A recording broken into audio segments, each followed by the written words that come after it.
下面有请尹晴柔小姐登台献艺。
我以为当个花魁会有奖金什么的，谁知道就给了一朵大红花。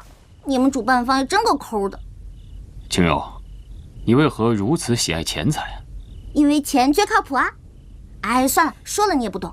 我现在啊，拿去给德姑看。不用了，他走了。走了？他去哪里了？你为何如此紧张？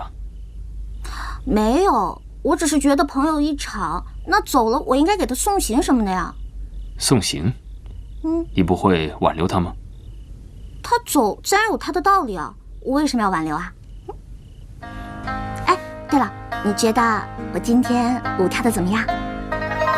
说起这万花会，我也觉得奇怪，你为何突然间转个不停呢？我记得你平常是不爱跳舞的呀。我也不知道为什么，但是杜映跟谢言辰肯定在里面搞了什么幺蛾子，所以我就跟着杜嫣然就对了。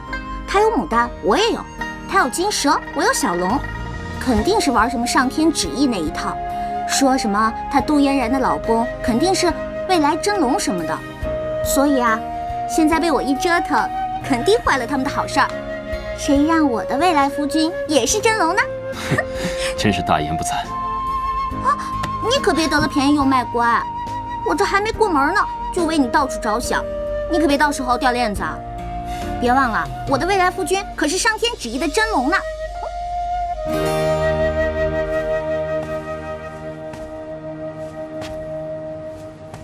竟有如此之事，照此说来，这两个女人都有兴国之兆，都有母仪天下的命格了。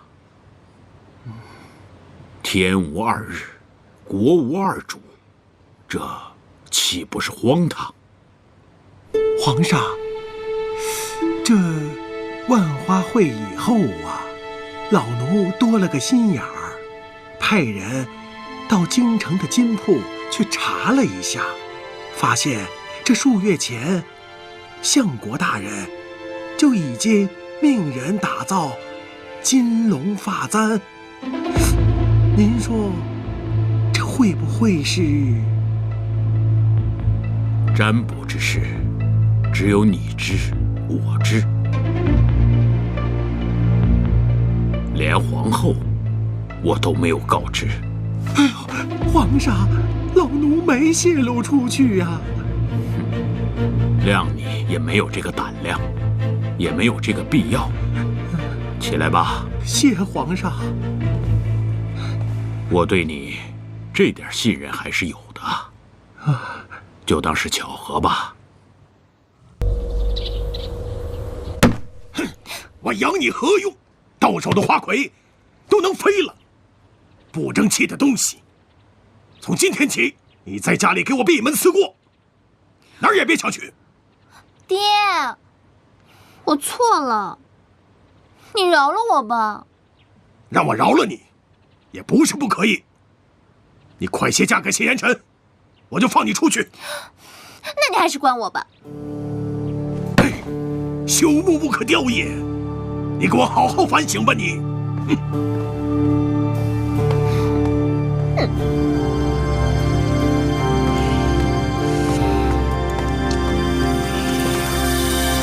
哎，我说哥呀，你能不能别再晃来晃去的了，跟个苍蝇似的。我头都大了。嫣然没能拿到花魁，回去之后他爹肯定又不会放过他。你叫我怎么能坐得住啊？哟，这嫣然叫的，可真够亲切的呀！不行，我得去看看他。哎，你别走，你这是要干嘛呀？要万一他真的被罚了呢？那我就救他出来呗。那你打算怎么救？我说你不会就这么单枪匹马勇闯相国府吧？拜托你用脑袋想想，那相国府是菜市场吗？你说进就进，说出就出吗？哎，不然怎么办啊？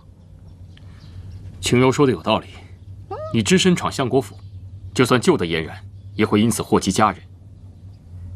越是慌乱之际，越要审时度势，慎重行事啊。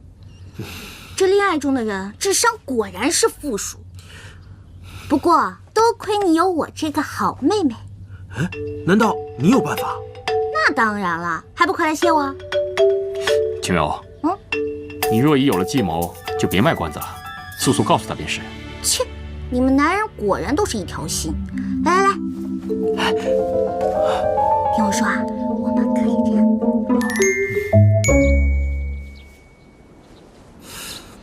哎，你到底会不会啊？哎，别瞎指挥。哎，我说青柔，你这么帮助杜嫣然是几个意思啊？哎，我这哪是帮他呀，我是帮我哥，好不好？你看他那茶不思饭不想那劲儿，跟丢了魂似的。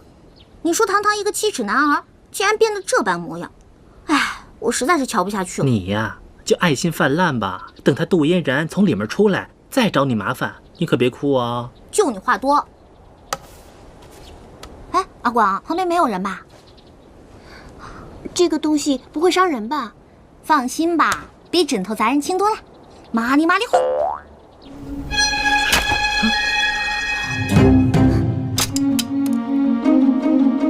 哎，青柔，你说你这个东西如果抛错了地方，被别人看到了可怎么办呢？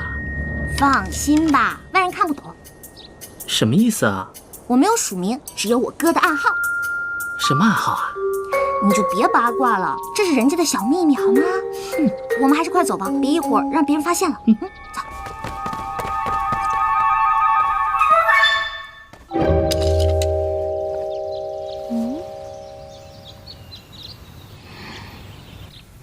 小姐，外面院子里有一个很奇怪的东西，你看看。来，给我看看。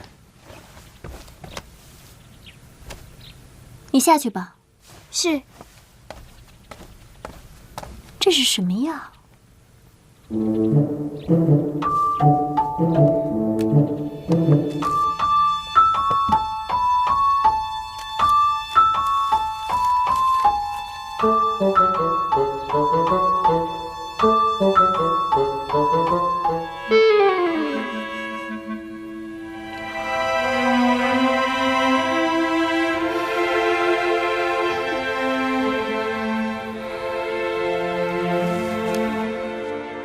我这次来，是想让皇上赐婚，把嫣然许配给严辰王爷。哥哥，你可想清楚了？嫣然自小与琪儿亲近，你不怕她不答应吗？我这次进宫，正是嫣然让我来的。嫣然真的答应嫁给辰儿了吗？正是。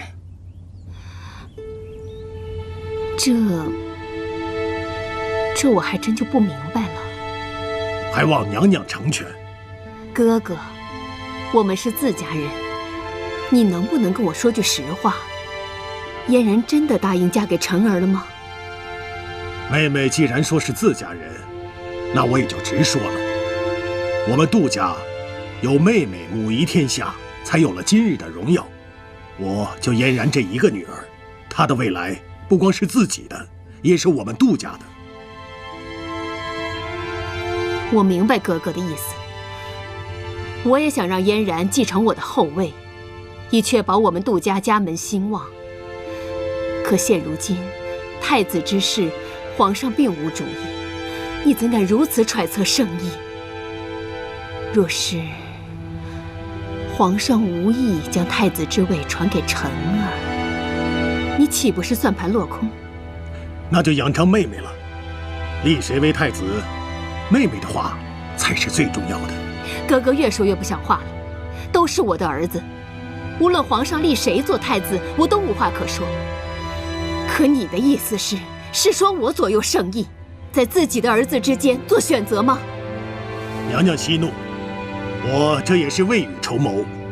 毕竟皇位只有一个，立谁为太子，这是皇后娘娘必须要做的选择。与其到时候慌乱不堪，不如早做选择呀。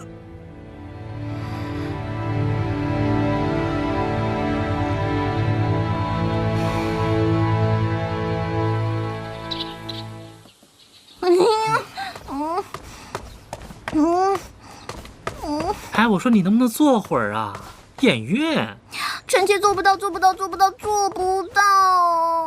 看你那德行，既然夸下海口，要把有情人整成眷属了，那你就做到啊！记住了啊，什么时候都要学会处变不惊。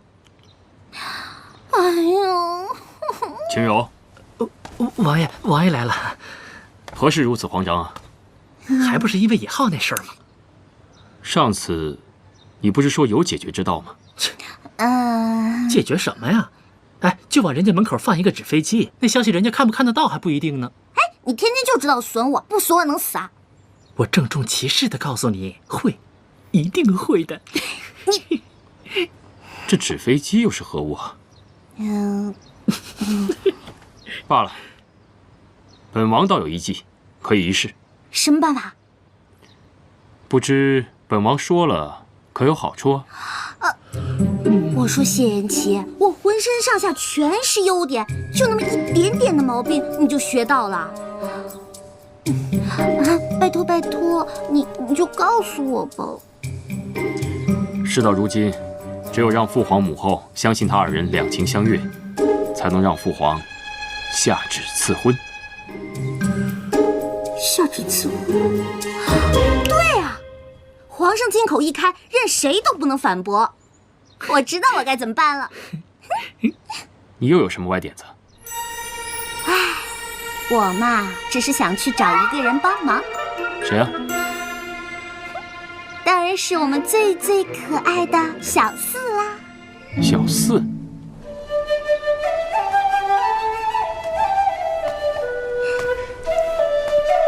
哎，帅哥，一个人啊？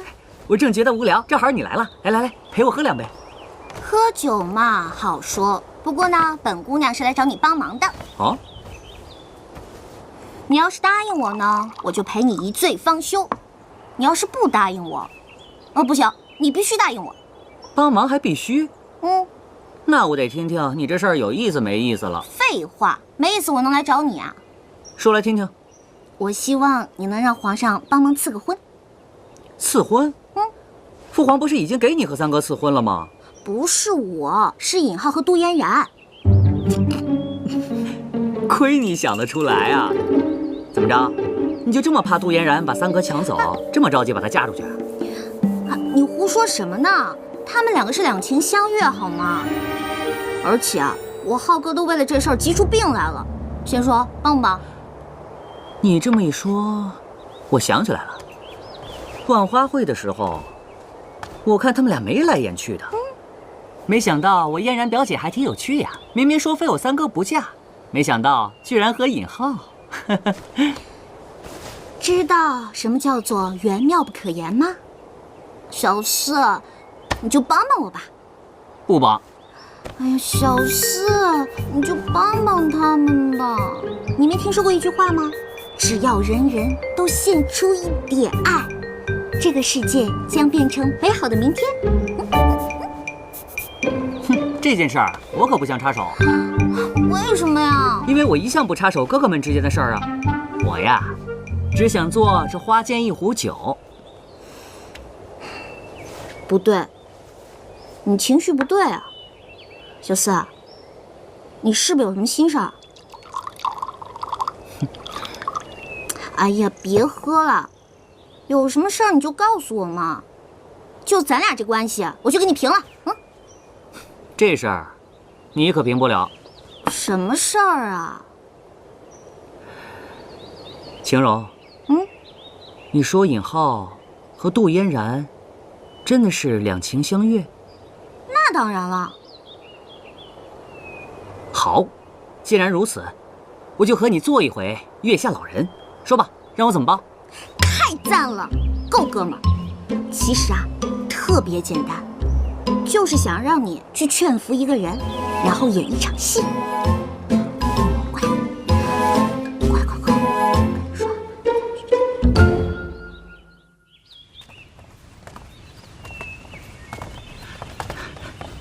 母后，王爷，儿臣参见母后。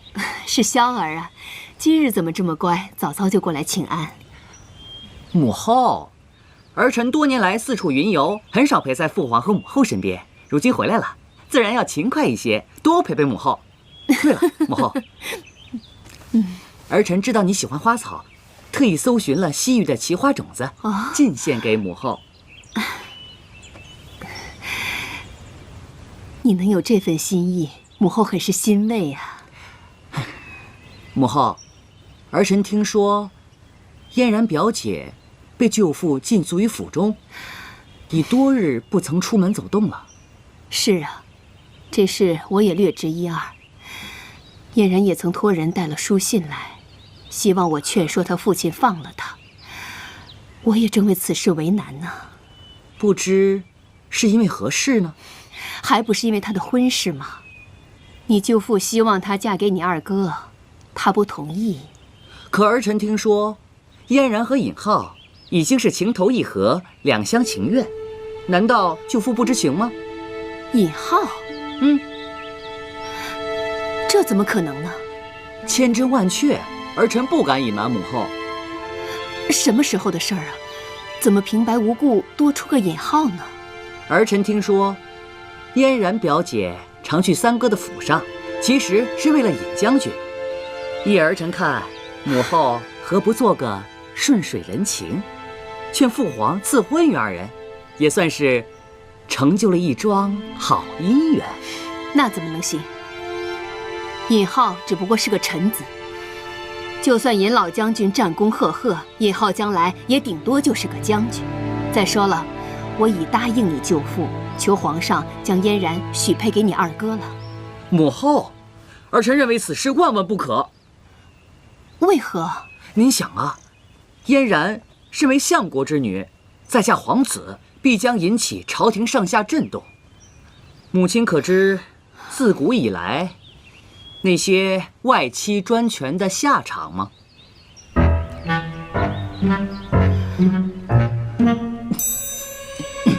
就算母后和舅父没有存在那样的心思，可万一父皇怀疑起来，母后又如何说得清楚？再加上满朝大臣难免闲言碎语，这对母后和舅父的清誉是无益的呀。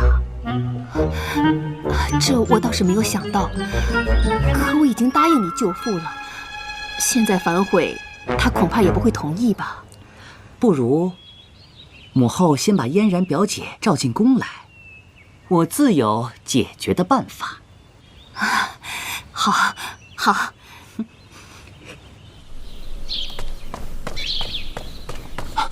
大人，何事惊慌？刚才宫里传来消息，说小姐服毒自尽了。什么？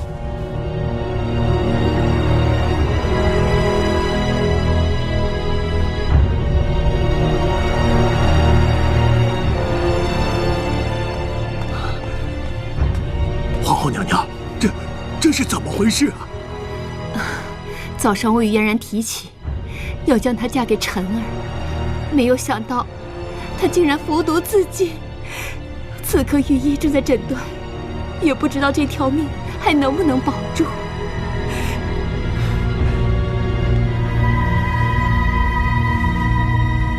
皇后娘娘，相国大人，小姐服的毒甚是奇特，臣无法断定，脉象也犹若悬丝，无法判断，更无法下药啊！废物！你要是治不好小姐，我饶不了你！臣无能，望大人恕罪。皇上驾到！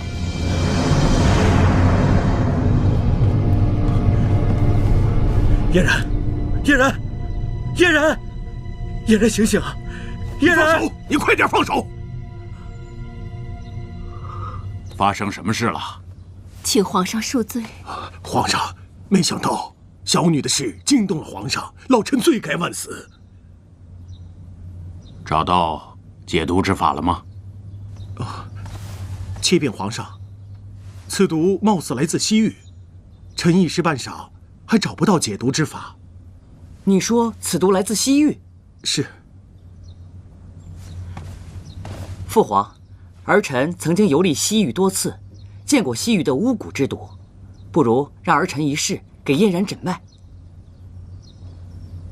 好，去吧。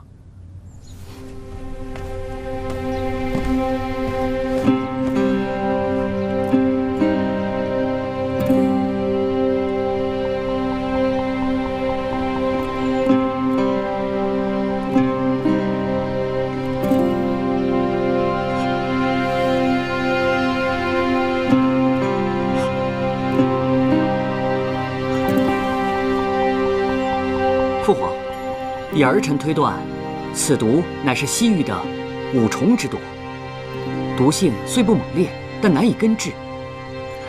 恰巧儿臣在古书上看到过解毒之法，不如让我给嫣然煎药吧。此方甚好，那你去吧。走，请。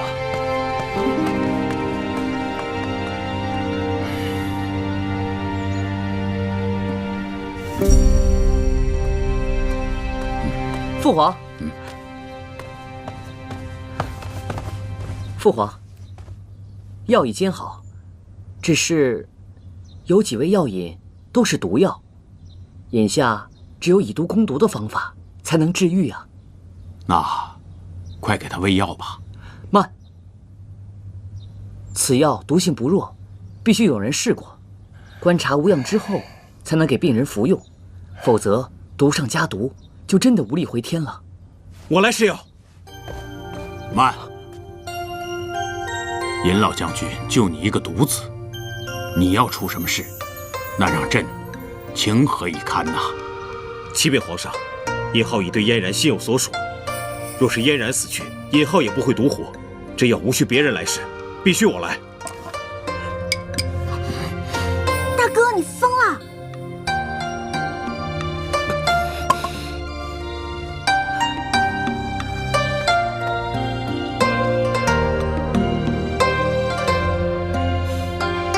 脉象平稳，也无大碍。太好了！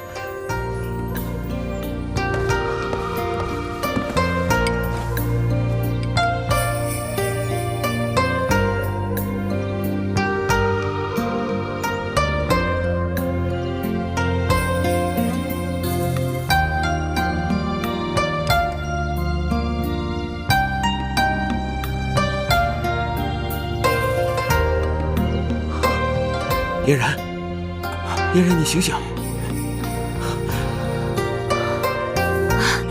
醒了。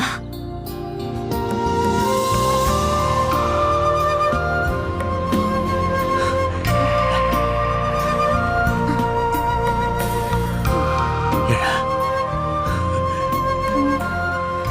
我这是怎么了？好啊，醒了就好。尹浩，你立了大功一件，朕一定要嘉奖于你呀！启禀父皇，尹浩替嫣然试药，赤子之心感天动地，既然两人两情相悦，还请父皇赐婚，不如就让有情人终成眷属吧。皇上，万万不可呀！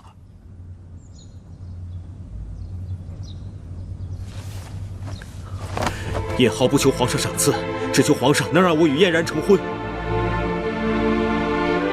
父皇，儿臣也请您赐婚于二人。皇上，既然这样，还是问问嫣然的意思吧。如果嫣然同意，何不成全这桩美事呢？嫣然啊，你意下如何呀？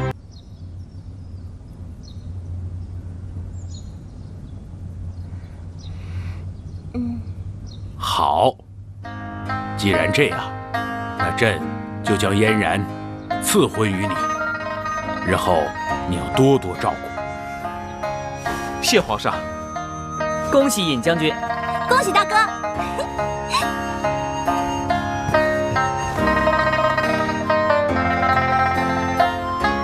大哥，还不赶快谢谢我？我这都有大嫂了。谢谢妹妹，谢谢大家。居然没有想到嫣然会服毒，差点闹出人命。什么服毒啊？其实啊，是小四的归西丸罢了。归西丸？你说什么呀？还不是你这个好妹妹出的主意吗？连父皇都敢蒙骗。怎么了？你要告发我啊？我若要告密，你还能活到现在？究竟是怎么回事啊？其实是这样的，我呢，先是让嫣然服了归西丸，然后让她表面上看起来像是中毒。随后发生的一切事情呢，都是为了逼你出来而唱的一出戏啊！难道这是你们设下的圈套？这可是皇后娘娘都知道的。妹妹，还是你聪明。那当然，小猪可不是白叫的。这施药一事啊，乃是嫣然的主意，也是为了测试你的真心。如今这段婚姻，正是因为你的勇敢无畏感动了她。哎，四王爷呢？我还没有好好谢谢他呢。哎，小四呢？刚才还在这儿呢。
凌晨王到。舅舅，这到底怎么回事啊？怎么才半天的功夫，嫣然就白白便宜了以后那小子？皇上开了尊口，你我怎敢违抗啊？那你说现在怎么办？王爷，舍不得孩子套不着狼。这一次，王爷得舍出你的心头肉了。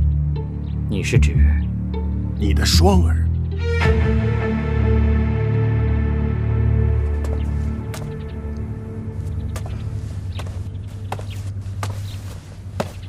双儿见过王爷、相国大人。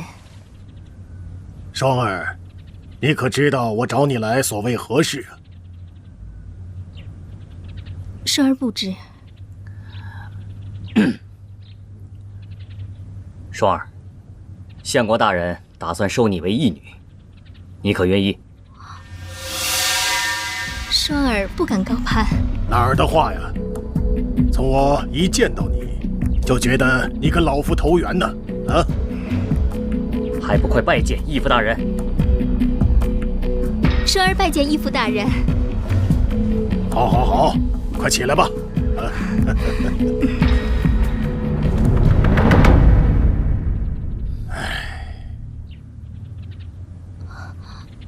义父，可是有什么烦心的事吗？双儿啊，既然叫我一声义父，我也不瞒你了。我这一生必定是要辅佐二王爷登上皇位，可是那谢延琪却处处和二王爷作对。自古长幼有序，二王爷本应该就是太子。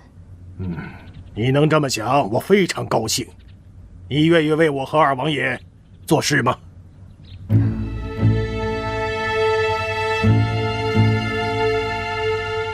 双儿危难之际，是王爷救了双儿。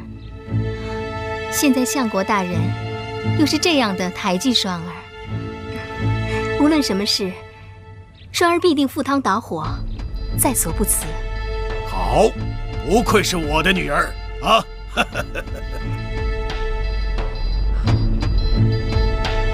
双儿，这次要为难你了。王爷想让双儿做些什么呢？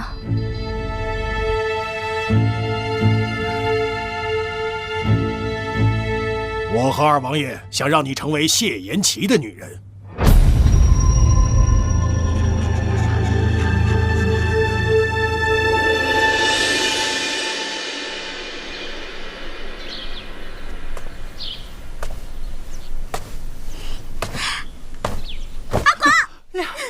吓我一跳！哟，把你吓傻啦？瞅你那小眼神儿，生无可恋似的。别闹，我有心事儿。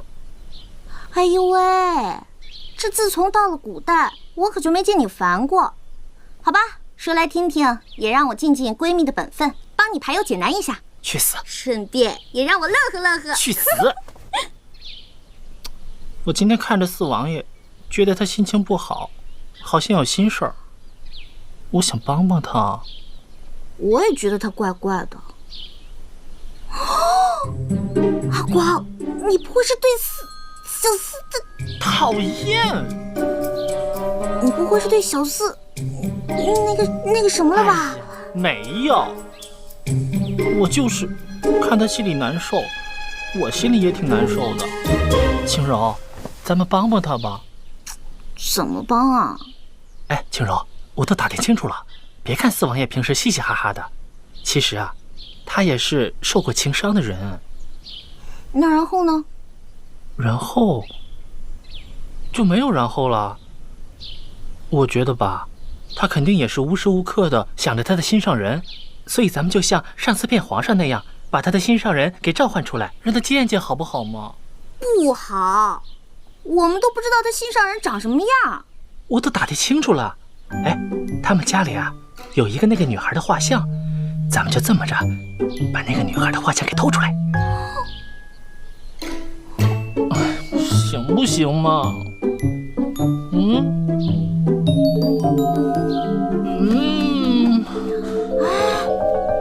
好。小四，我们来找你玩了。广公公，哎，你们王爷呢？四王爷一早就出去了。唉，点儿背不能愿意受贿，咱们还是进去等他吧。走。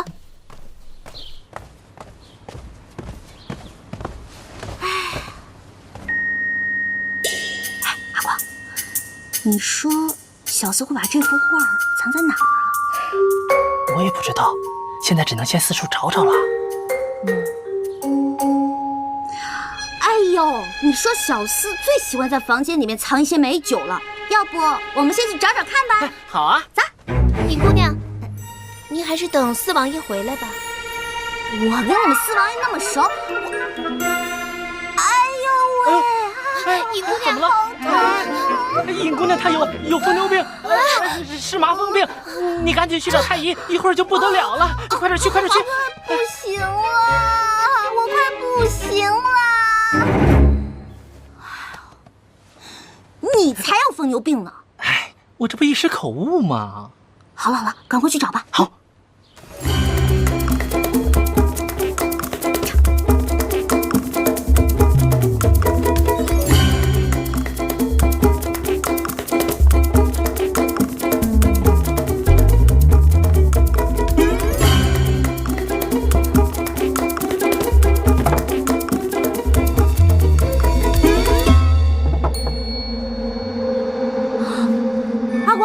看，啊，这个是不是就是小司朝思暮想的人啊？应该是吧。哇，你看她长得多漂亮啊！可是为什么她穿着戎装呢？哎，行了，先别想那么多了，赶紧把她的样子记下来。你以为我是照相机啊？咔嚓咔嚓咔嚓就能拍下来？你们怎么在这儿？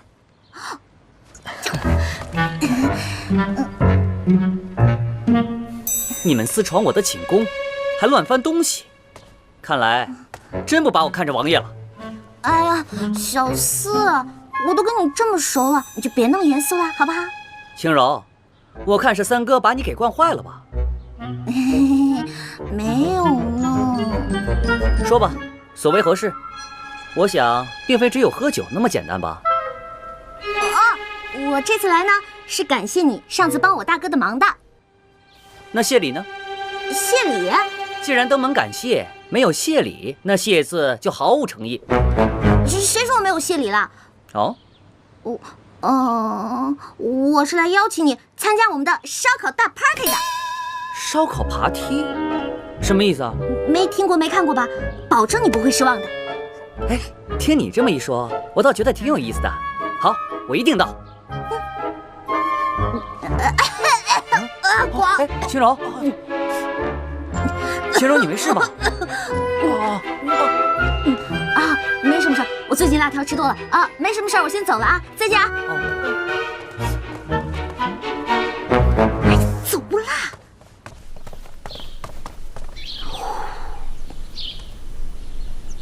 哎，刚刚那个烧烤 party 的事儿，你有没有跟三王爷商量啊？商量个鬼啊！那是本姑娘急中生智，好不好？嘿，还真把自己当女主人了。哎呦喂，我这也不知道为了谁。我知道错了。哎，你辛苦了啊。翻脸不认人，一个小贱贱。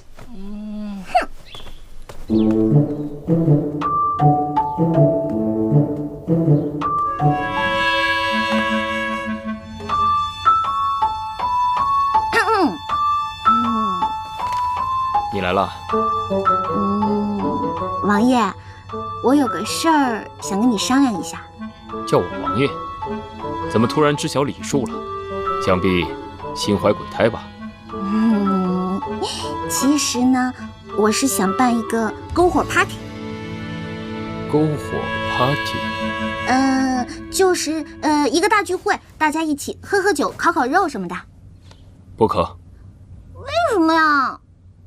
我朝勤俭兴邦，而我等身为皇子，必须更加严于律己，以身作则。你若举行宴会，必然大有动静。若让父王得知这王府里大兴奢靡之风，必然会怪罪于我。哎呀，我只想找熟悉的人一起喝喝酒、聊聊天、吃吃肉，花不了几个钱的。这……哎呀，求你了，你都没有吃过我烤的肉呢。你？保证你吃了我烤的肉，一定赞不绝口，乐得合不拢嘴。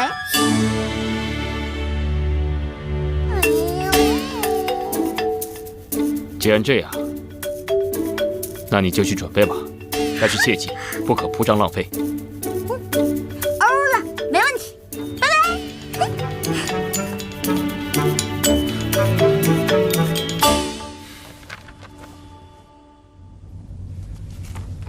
皇上，大皇子归天已久，这储君之事还望皇上早做决断。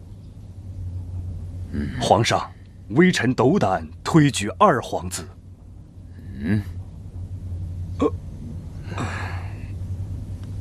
相国，臣在。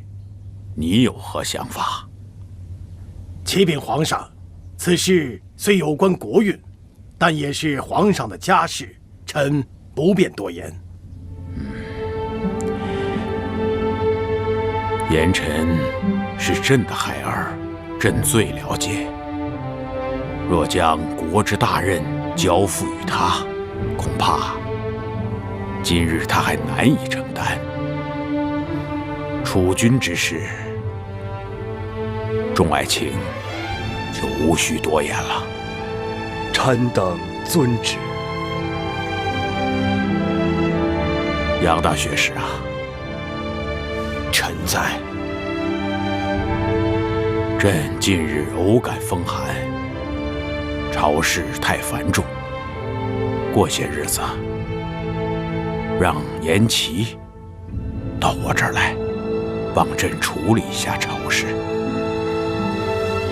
微臣记下了。今天就到这儿吧，退朝。臣等告退。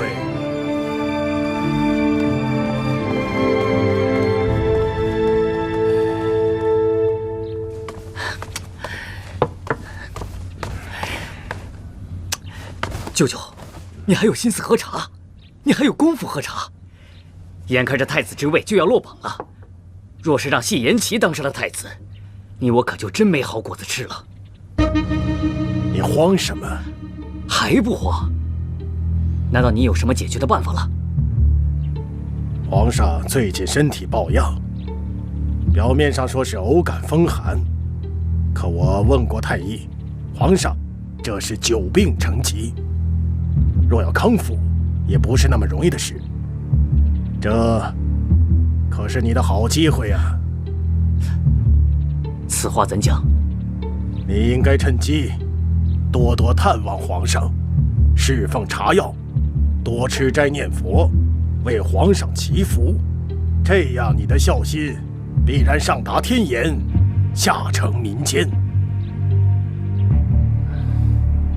好，那我明日就进宫。不，今日就进宫。来人，在，准备进宫。是。哎，这是一种小虫子。哎，尝这个。哎，好，好。哎，多喝点啊，味道真好。我先不吃，我从来都不敬你一杯。来，这为何物啊？这个呀叫羊肉串。这如此吃法倒也新奇。吃一个嘛。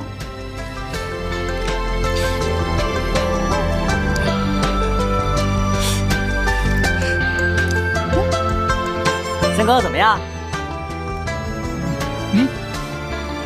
此物竟如此美味。来，王爷，来。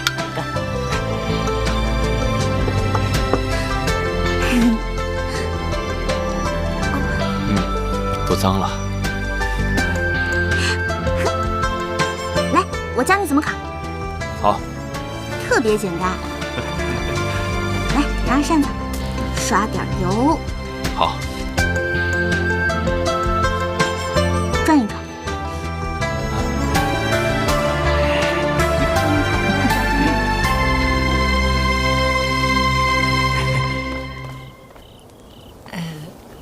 不好意思啊，打搅一下你们小两口。哎，王爷，我先借轻柔一下，一会儿还你啊。等我啊。就我也来试试啊。王爷，我帮您烤吧。慢着，让本王自己来。来来。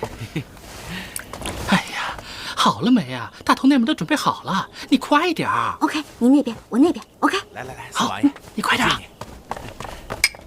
来。小四，干嘛？跟我来。去哪儿啊？有一份大礼要送给你哦。这酒菜不就已经是大礼了？还有什么呀？哎呀，跟我来啦！快点儿！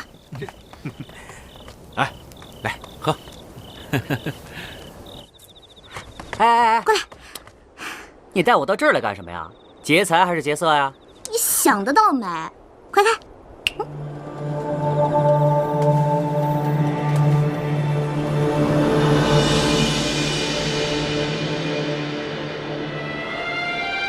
玉童，玉童，切莫上前！我这是用西域幻术召唤出他的魂魄，你要上前，他就散去了。你胡说！玉童明明还在世上，你如何能召唤出他的鬼魂？不可能，这一定是假的，这一定是假的！哎，小四！然是你。你为什么要这么做？我们只是想让你开心一下。逗我开心？逗我开心就用这种魑魅魍魉之术来哄我吗？尹清柔，你们太过分了！小四，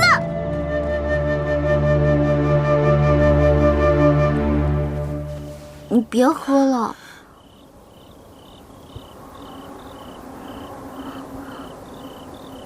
小四，我知道我错了，我给你道歉。那你能告诉我，雨桐到底是谁吗？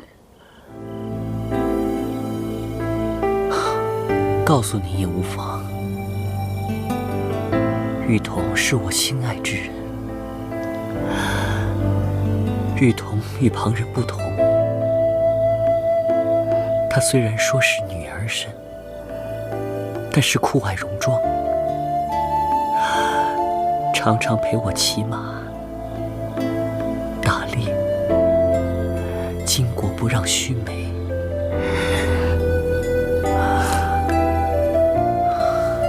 就连这只箫，也是他送给我的。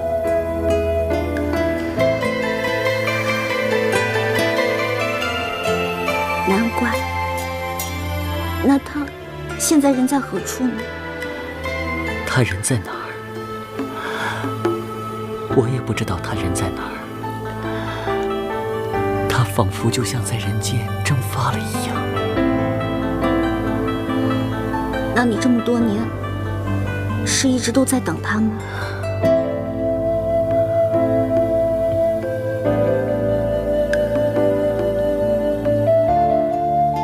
青柔，你爱一个人，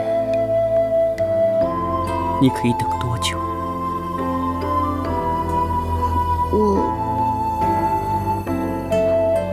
我不知道。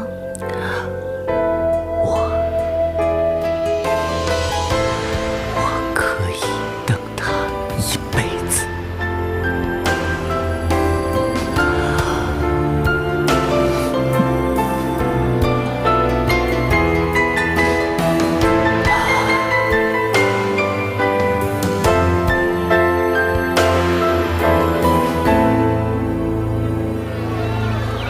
瞧见没有，这小子又能喝又能吃，天天晚上他都要喝，跟三王爷一个模样。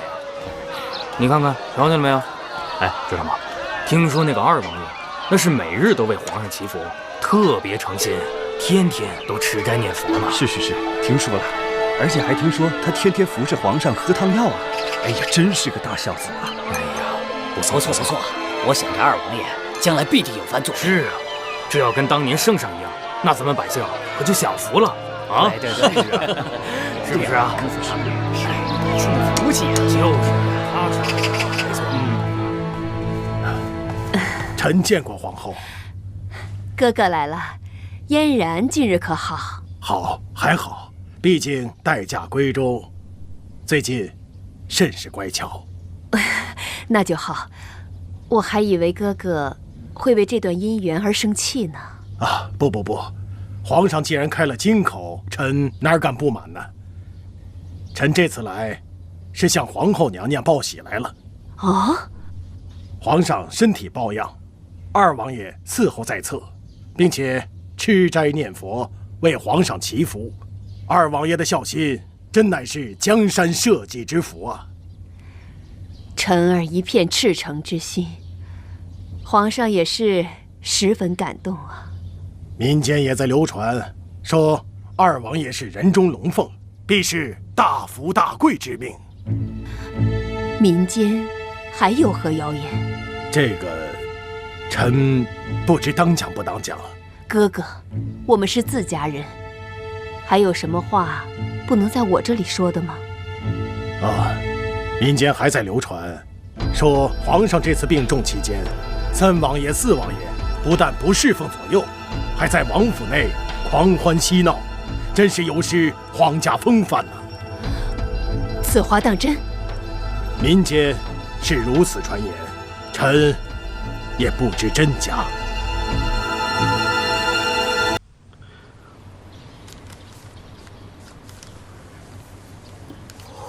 这是草书，看明白了吗？王爷，参见王爷。免礼。哎，大同，你怎么来了？王爷，晴柔，我在市集上听到一些传言，特来告知你们。哦，是何传言？大家都在说二王爷宅心仁厚，皇上身体不好时，天天在身边伺候着。倒是说你，我怎样？说王爷您没有小心，皇上生病了，非但不照顾，反而还天天在王府里作乐。哎呀，都怪我！你明明不让我在家里办那个 party 的，都怪我太任性了。怎么办？都怪我。只是些坊间传言，不必介怀。哎，这到底是怎么流传出去的？我们只不过是几个人办了一个小 party， 又没花多少钱，他们为什么要这么说你啊？你是在为本王担心吗？哪有啊？我只是怕害了你。王爷，这些虽是民间的风言风语，但是不得不防了。要是传到皇上的耳朵里，这可如何是好？哎呀，都怪我！尹晴柔，你真是个猪脑子，怎么就没有一点点政治觉悟呢？好了好了，晴柔，此事是本王的决定，与你何干？你们也不必烦忧。何况，本王本就无这争夺皇位之心，所以此事啊，并无大碍的。王爷，李章斗胆一言，但说无妨。虽说您对皇位没有争夺之心，但是如果这皇位被别人夺走了，您能保证全身而退吗？这大王爷就是前车之鉴呐。谢延启，你之前无夺嫡之心，是因为大哥宅心仁厚，有明君之相。如今大哥已逝，若这皇位让二哥夺了去，世间必将生灵涂炭。如此这般，你必须好好想想了。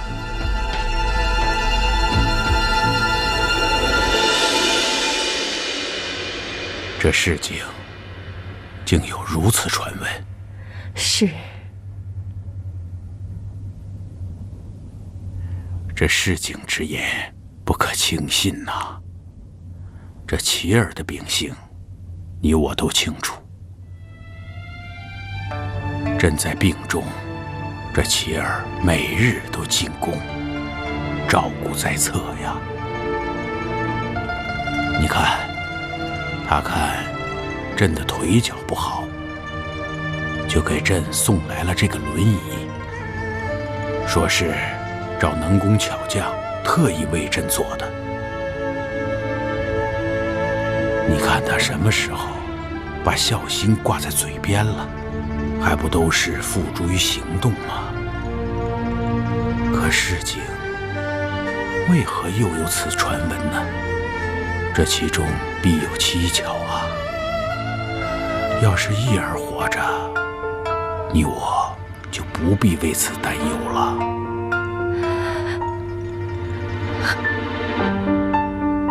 皇上这番话，不由得又让我想起一儿。哎，不要难过，朕的身体也大不如前了。我看最近朝堂之上，为了皇储之事，也有些异动。我们还是趁早决定吧。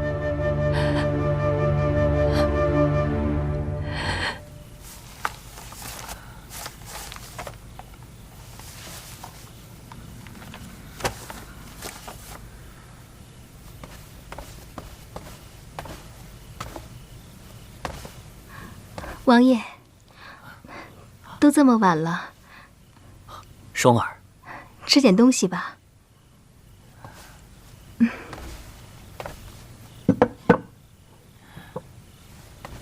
外边可有耳目？王爷放心，都已经离开了。双儿果真聪明。过几日，相国大人会正式设宴，收你为义女，你要好好把握机会。双儿知道。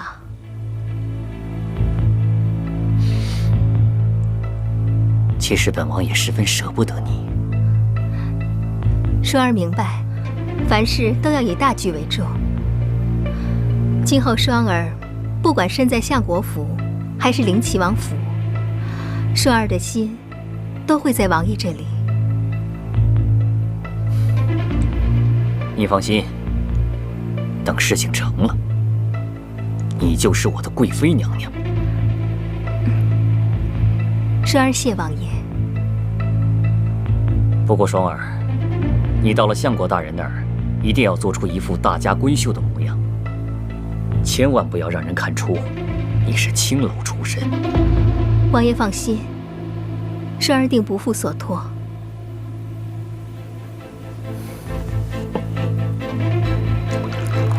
哼，你们这些臭男人，还真以为本小姐是青楼之人呢。本小姐那可是下得厅堂，上得大床，岂是你们这些古代的蛮人所能理解的？早晚有一日，要让你们为轻视我而付出代价。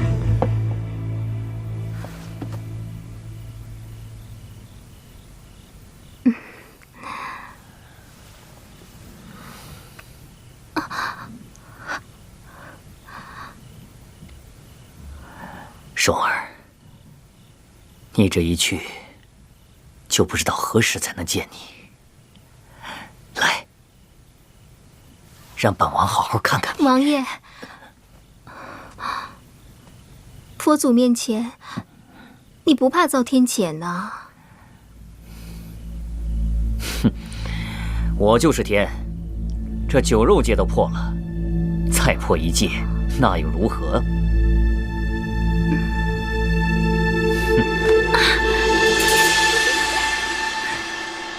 婵儿，琪儿，朕前些日子偶感风寒，你们二人悉心照料，朕都看在眼里。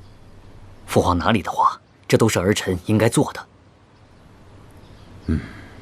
为父有意让你们二人同进御书房，协助朕一起处理朝政。你们二人意下如何呀？谢父皇，儿臣感激不尽。琪儿，你呢？为父皇分忧，此乃理所当然之事，儿臣定当鞠躬尽瘁。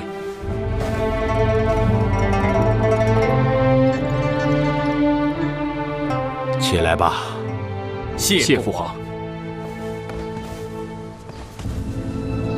你们兄弟二人一定要齐心协力，协助父皇。是。好了，下去吧。儿臣告退。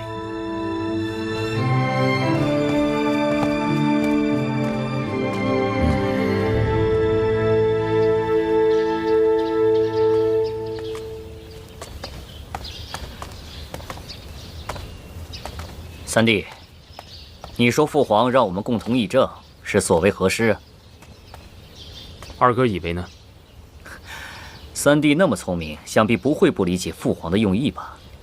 他是想在你我二人之中选出太子之位。二哥怎可如此揣测圣意？难道三弟不这么想吗？四弟玩世不恭，父皇肯定不会将太子之位给他的。那以二哥的意思，你我二人谁更合适呢？那我倒想听听三弟的意见了。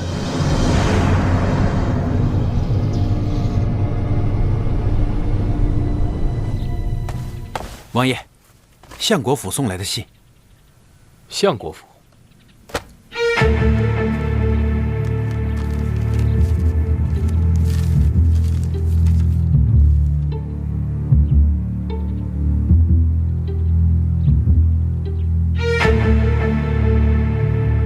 相国此举，到底意欲何为？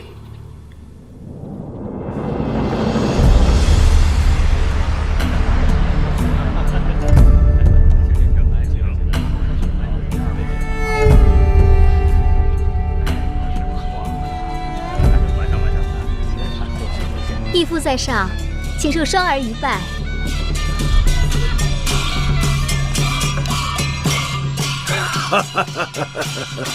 双儿，起来吧。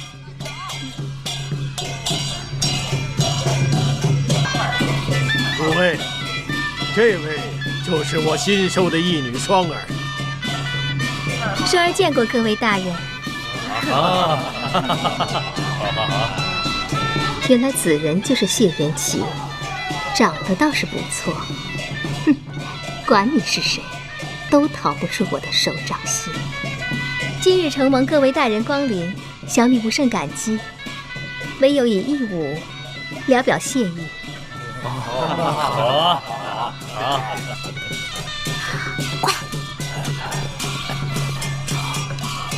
妹子，王爷不让你来，自有他的道理。你为何如此固执，来凑这个热闹？哼，他不让我来，我偏来。哎，不是我说，我让你来是让你跟你们家嫣然相聚的，不用管我，该干什么干什么去吧。我走了，你们能行吗？放心吧，没有问题。记住啊，千万不要闹出动静，我一会儿回来接你们。哦嘞。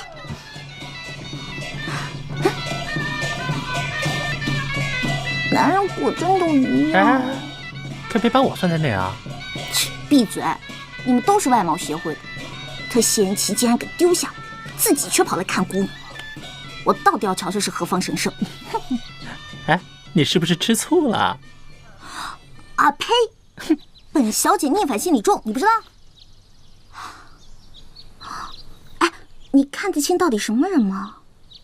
那么远，谁看得清啊？谁？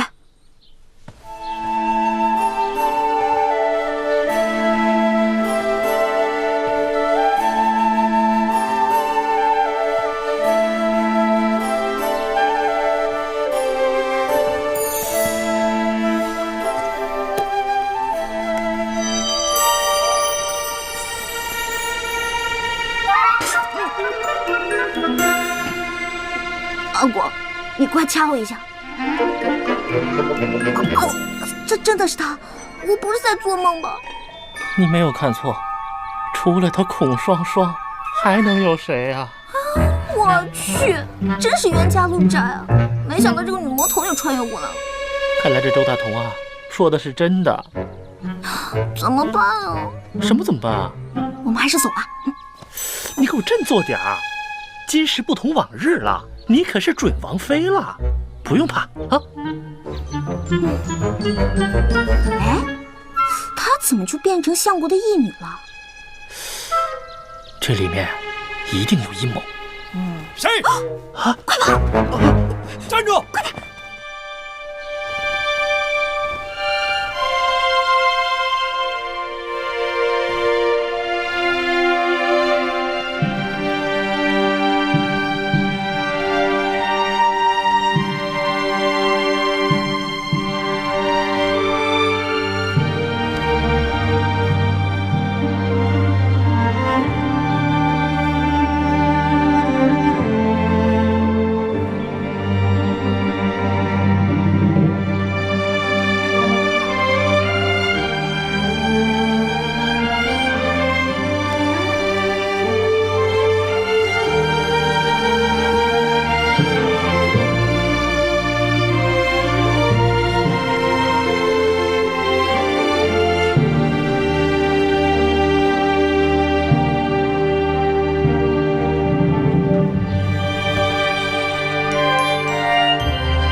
双儿，你没事吧？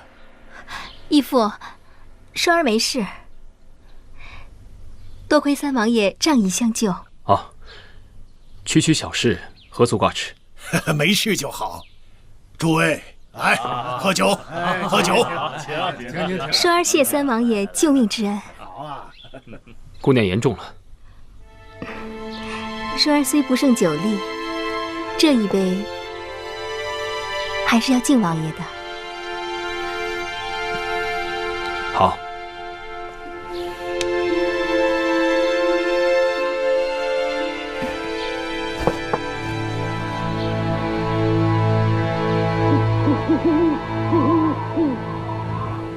王爷，您讲来的是？王爷啊，舅父，我那义女，你觉得如何？双儿姑娘花容月貌，舅父得此一女，真是好福气啊！王爷既然满意，老夫就将这义女赠与王爷做个妾，如何？啊，舅父说笑了，此事万万不可。哦，你这是嫌弃我那义女不够姿色，还是嫌弃老夫我高攀不上啊？当然不是，舅父，您喝多了。我清醒得很。小女嫣然自幼跟你青梅竹马，老夫早就把你当成半个儿子，可没想到啊，也罢，嫣然她没有这个福气呀。舅父，嫣然与尹浩乃是天生一对，舅父您就不要再介怀了。你已经有了王妃人选，老夫不勉强你，可老天可怜老夫，又给了老夫一女。老夫这一女出尘脱俗，虽说是个义女，送给你王爷做个妾，也不会辱没了你吧？老夫就把她托付给你了，也算了了老夫的一个心愿。舅父，您真的喝醉了？我没醉，没醉。双儿，义父，王爷。双儿，我把你托付给王爷，你可有异议？双儿并无异议。双儿既无异议，那老夫就做回主，这事儿就这么定了。舅父，这盛情，言其实在不能接受。你，王爷可是嫌弃双儿？义父既然已经开口，王爷如果不要我的话，双儿还有何颜面活在这世上？双儿不如死了算了。不，双儿姑娘，你误会了。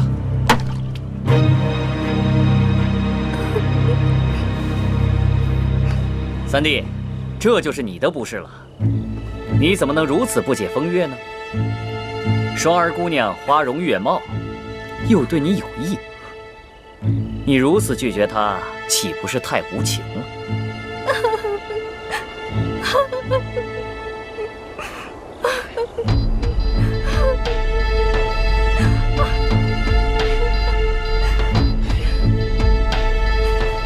那若是这样，就先让双儿姑娘暂居舍下，日后再议吧。王爷，这三弟啊，你真是太有艳福了，羡煞哥哥我了啊！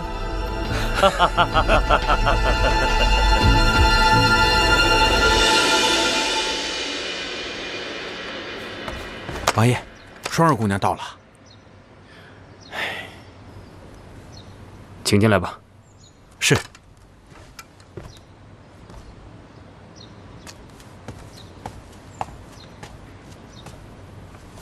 双儿见过王爷。双儿姑娘，就让李章送你去房间吧。我现在还有事，就不送你了。姑娘，这边请。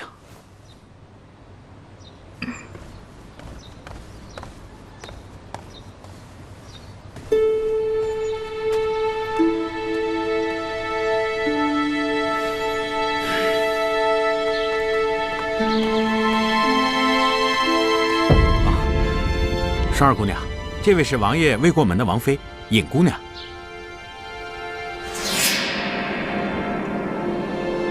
双儿见过尹姑娘。咱们这边走吧。李大哥，双儿第一次见尹姑娘，觉得甚是亲切，不如就由尹姑娘带双儿去吧。该来的总是会来的。李大哥，没关系的，我来吧。那有劳尹姑娘了。李大哥慢走。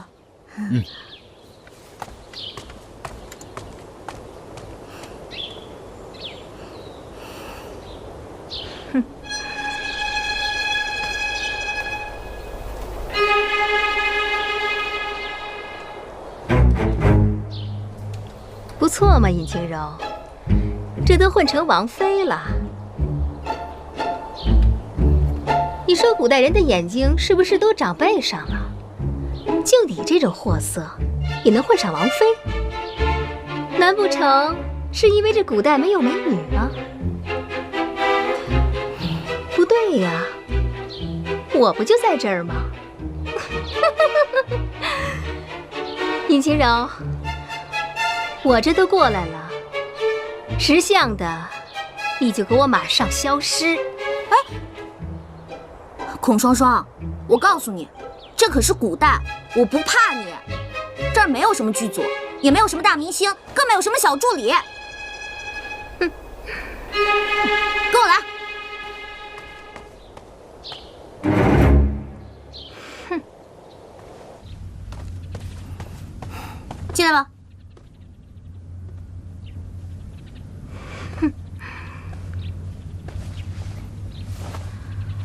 脾气见长了，尹清柔，翅膀硬了。去，给我倒杯水去。切，就不怕烫死？哎，不对啊，我为什么听他的话？孔双双，我可告诉你，现在可没有什么大明星，这儿是古代，大家都一样，还轮不到你使唤我呢。看来你是不打算穿越回去了。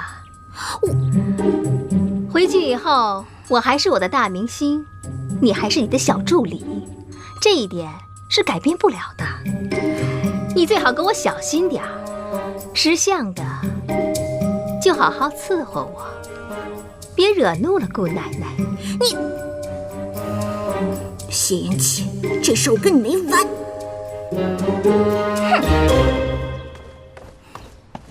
哼！谢延启，你到底什么意思啊？怎么？